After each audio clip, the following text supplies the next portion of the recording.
Welcome back everyone. So বন্ধুরা, গত পর্ব পর্যন্ত আমরা দেখেছিলাম আমাদের যে মেটা বক্সটা রয়েছে, আমাদের যে প্লাগইনটার, আমরা যদি এখানে যাই,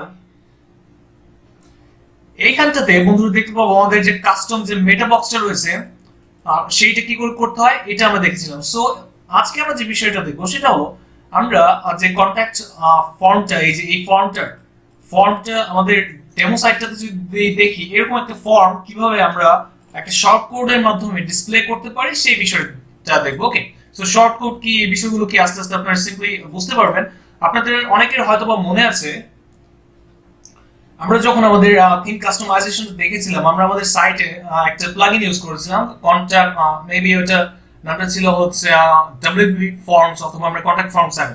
তখন আমরা একটা শর্ট কোড ইউজ করেছিলাম, ঠিক ওই রকমই আমরা করব। আমরা একটা শর্ট কোড দিয়ে কিভাবে আমাদের ফর্মটাকে ডিসপ্লে করতে পারি সেই বিষয়টা দেখবো। ওকে, বন্ধুরা, আমি একটা কাজ করি, আমাদের কন্ট্যাক্ট পেজটা এরকম রাখবো না, আমি ডেমোর মতো করব। তাই আমাদের যে, আমি যদি ডেমোটা দেখি, আমাদের ডেমোটা এরকম। ওকে, শুধু একটা ফর্ম রয়েছে। ওকে, সো এটা করার জন্য আমি এখান থেকে আমরা যে টেমপ্লেটটা তৈরি করেছিলাম, কাস্টম টেমপ্লেট, সেটাকে আমি রিমুভ করে দেবো। সেটা করার জন্য সিম্পলি আমরা জানি যে কি করতে হবে, পেজেসে ক্লিক করছি। এরপর আমি এখন যে কাজটা করব, আমরা এই কন্ট্যাক্টসে যাই।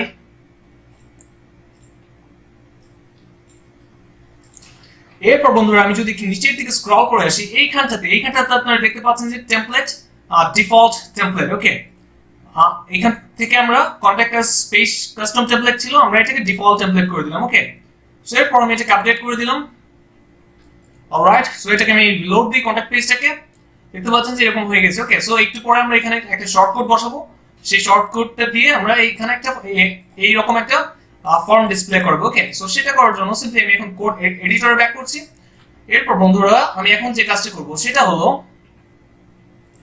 এইখানটাতে আমরা একটা ফাইল রিকোয়ার করব, সেই ফাইলটা আমরা ক্রিয়েট করে নেব। সো সিম্পলি আমি এখানে মেইনলি আমাদের শর্টকাটের জন্য আমরা যে বাকি যে ফাংশনালিটি গুলো ওগুলো আমরা করতে চাচ্ছি না। সো সিম্পলি এখানে আমি দিয়ে দিব require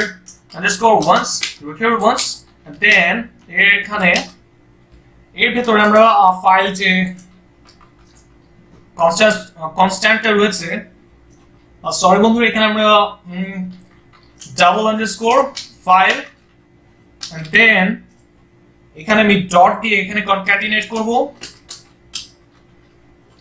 easier dash custom dash contact dash shortcode is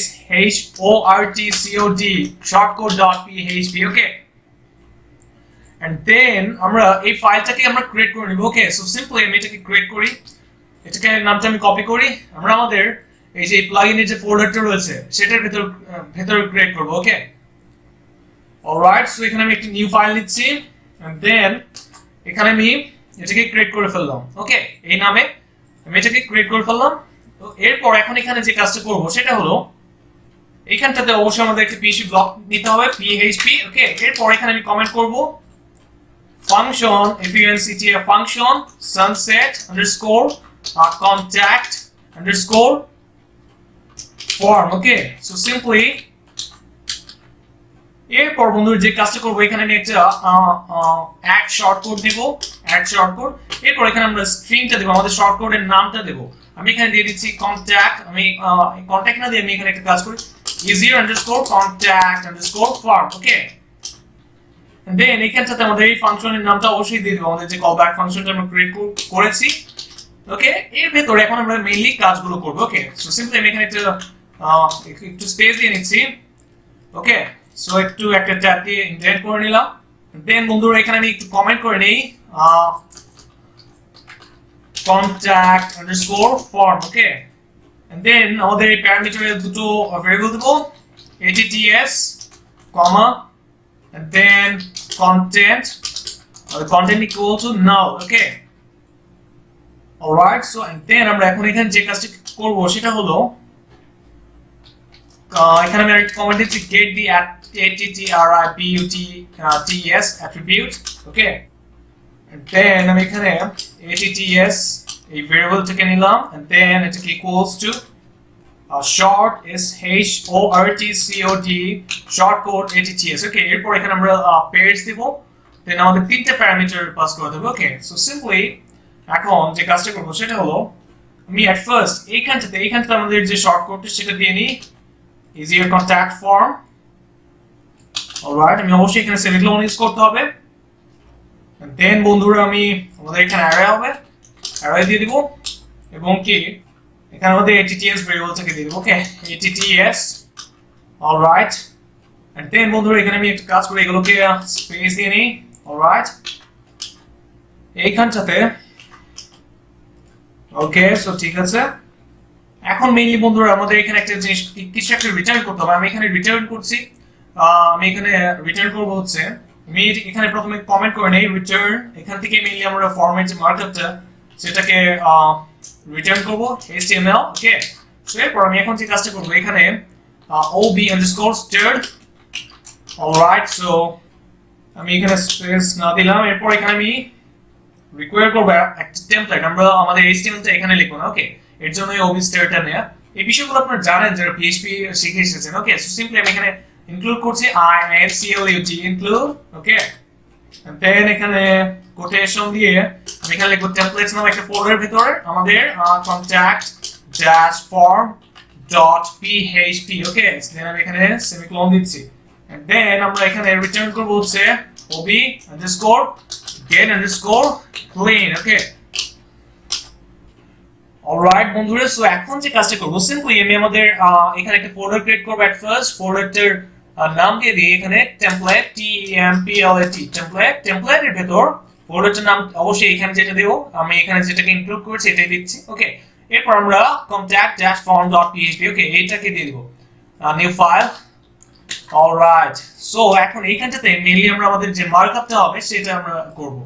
ওকে, এখন বন্ধুরা আমাদের এই ফর্মের মার্কআপটা কোথায় পাবো? আমরা সিম্পলি যদি আমাদের ফ্রন্ট এন্ডে যাই, আমাদের থিমের যে এখানে যে HTML ফাইলগুলো রয়েছে যে contact.html এর ভেতর আমরা এখন সিম্পলি আমি নিচের দিকে আসি, আমাদের যে ফর্মটা রয়েছে আমি এটাকে কপি করব ফর্ম। অলরাইট, সো এটাকে আমি কপি করছি।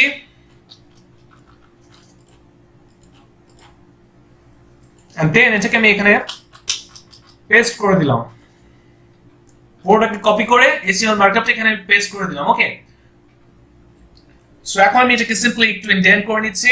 So back back back. Alright, so এরপর এটাকে ট্যাব দিয়ে আবার ইনডেন্ট করে নেই। অলরাইট, এরপর আমি ভিউ থেকে টগল ওয়ার্ড র‍্যাপে ক্লিক করে এটাকে র‍্যাপ করে নিলাম। ওকে, সো এখন যে কাজটা করব বন্ধুরা সেটা হলো, সো আমি এখন সিম্পলি আমাদের ব্রাউজারে যাব, ব্রাউজার গিয়ে আমাদের এটাকে রিলোড দেই। আর বন্ধুরা রিলোড দেওয়ার পর দেখতে পাচ্ছেন যে আমাদের এখানে একটা এরর দেখাচ্ছে, আমাদের ডিরেক্টরিটা পাচ্ছে না, আমাদের এই ফাইলটাকে পাচ্ছে না। 128 নাম্বার লাইন, ফাইলটার নাম হচ্ছে easier-custom-contact-form.php। ওকে, সো সিম্পলি আমি এখন যে কাজটা করব সেটা হলো আমাদের এই ফাইলটাতে যাব। এরপর আমরা দেখব যে এখানে আমরা কি ভুল করেছি। এখানে মেইনলি বন্ধুরা আমরা এই যে এইখানটাতে মিস্টেকটা করেছি। এইখানটাতে মেইনলি আমরা dname যে ফাংশনটা রয়েছে dname সেটা দিতে ভুলে গেছি, যেহেতু এটা একটা প্লাগইন। ওকে, সো এখন যদি আমরা এটাকে রিলোড দিই দেখতে পাবেন যে আমাদের সেটা চলে গেছে। এখন আরেকটা এরর এসেছে আমাদের কোনটা, easier-custom-contact-shortcode.php লাইন নাম্বার 18। সো আমরা এই ফাইলটাতে যাই, এরপর আমাদের আমরা যদি এখানে লক্ষ্য করি বন্ধুরা সিম্পলি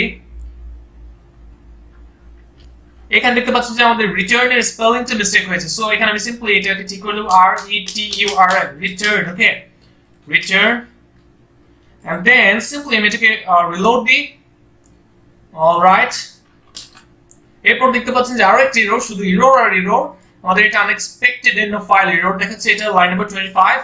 ওকে, মনে হয় সেমিকোলন দেইনি, কোনো কিছু শেষ করি। হ্যাঁ ঠিক, এখানে আমরা সেমিকোলন দেইনি আমাদের এই ফাইলটাতে। সো এটা দিয়ে দিলাম and then এটাকে আমি রিলোড দিই।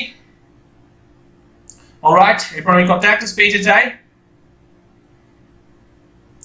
এরপর বন্ধুরা আমি সিম্পলি এইখানটাতে একটা শর্টকাট বসাবো, যে শর্টকাটটা আমরা এখানে করব এই যে এই শর্টকাটটা। ওকে, সো সিম্পলি এটাকে আমি কপি করে নিয়ে এসে এইখানটাতে আমি বসাবো SHORT শর্টকাট। ওকে, সো এখানে আমি পেস্ট করি। অলরাইট, সো এখন আমি আপডেটে ক্লিক করি। ওকে, দেন আমি এখানে ভিউ পেজে ক্লিক করি। বন্ধুরা দেখতে পাচ্ছেন যে আমাদের এটা কাজ করছে না। কাজ না করার কারণটা আমাদের অবশ্যই কোনো না কোনো কিছু আমরা মিস্টেক করেছি, তাই এটা কাজ করছে না। সিম্পলি চলুন খুঁজে বের করি যে কেন এটা কাজ করছে না। তো বন্ধুরা আমাদের কাজ না করার কারণটা হচ্ছে আমি এখানে মেইনলি এটা কপি করে নিয়েছিলাম, এটা আমাদের মানে আমি কমেন্টটা ভুল করেছি, আমাদের এখানে এটা হবে। ওকে, আমি কমেন্টে আমাদের এটাই হচ্ছে মেইনলি শর্টকাটটা। আমি এটাকে এখন কপি করে এখন যদি এটাকে পেস্ট করি আশা করি কাজ করার কথা। আপডেট দিই এন্ড দেন এখন যদি এটাকে আমি রিলোড দিই দেখতে পাচ্ছেন যে আমাদের এটা কিন্তু শো করছে আমাদের কন্টাক্ট ফর্মটা। সো আমাদের ডেমো সাইটটাতে দেখে আসি, দেখতে পাচ্ছেন যে আমাদের এখানে তিনটে ফিল্ড রয়েছে, message, name and email. Okay, so এখন আমরা যে কাজটা করব সেটা হলো আমরা এই তিনটে ফিল্ডে রাখবো। ওকে, সো আমি এখান থেকে আমাদের যে সাবজেক্ট যে ফিল্ড এটাকে কেটে দেব। সো সিম্পলি আমি এখান থেকে আমাদের কন্টাক্ট ফর্মে চলে যাচ্ছি। এরপর আমি এখানটাতে আমি আমাদের এখানে কল 12, ওকে, এটাকে আমি কাট করে দিই। কাট করে এখন যদি এটাকে আমি রিলোড দিই, অলরাইট, দেখতে পাচ্ছেন যে এরকম হয়ে গেছে। তো বন্ধুরা আশা করি বুঝতে পেরেছেন যে এটা আমরা কি করছি। এখন যদি এখানে ক্লিক করে আমাদের এটা কাজ করবে না, কেননা এখনো অনেক কাজ বাকি রয়েছে। ওকে, সো আমরা শর্টকাটের মাধ্যমে এটাকে শো করতে পেরেছি। আমি যদি এই শর্টকাটটা নিয়ে যদি আরেকটা পেজে যদি করতে চাই সেক্ষেত্রে আমরা সেটাও করতে পারবো। সিম্পলি আমি অ্যাড নিউ ক্লিক করলাম, দেন এখানে ধরে নিই কন্ট্যাক্ট 2। ওকে, সেক্ষেত্রে যদি সিম্পলি আমি যদি এখানে এটাকে পেস্ট করে দিই, পেস্ট করে দিলেও কাজ করার কথা ডিরেক্টলি শর্টকাটের ওই ব্লকটা না এনে। এন্ড দেন এখানে থেকে আমি ভিউ পেজে দিয়ে ওপেন, হ্যাঁ দেখতে পাচ্ছেন যে কাজ করছে। আমরা এখন এটাকে যে কোনো পেজে শো করাতে পারবো। ওকে, খুবই মানে ইজি ব্যাপারটা। সো বন্ধুরা অনেকের মনে কিছু প্রশ্ন আসতে পারে, আমরা এইখানটাতে আমরা কি করলাম, আমাদের এগুলো কেন, এই বিষয়গুলো নিয়ে আমরা পরবর্তী পর্বে আমরা আরেকটা শর্টকাট মানে আপনাদেরকে এই বিষয়গুলো বোঝানোর জন্য আরেকটা শর্টকাট রেজিস্টার করে আরেকটা শর্টকাট তৈরি করে আপনাদেরকে দেখাবো যে এখানে এই অ্যাট্রিবিউট গুলো মেইনলি কেন আমরা দিয়েছি। ওকে, তো বন্ধুরা আশা করি এই ভিডিওটা আপনাদের ভালো লেগেছে। অনেকের মানে মনে এই প্রশ্নটা জাগারই কথা, যারা ভিডিওটা খুব ভালোভাবে মনোযোগ দিয়ে দেখেছেন তারাই মানে এই প্রশ্নটা করবেন। ওকে, সো পরবর্তী পর্বে ইনশাআল্লাহ দেখবো। সবাই ভালো থাকবেন, সুস্থ থাকবেন এবং কি এটা প্রচুর প্র্যাকটিস করুন, প্রচুর, এক কথায় প্রচুর প্র্যাকটিস করুন। ওকে, এন্ড দেন আল্লাহ হাফেজ।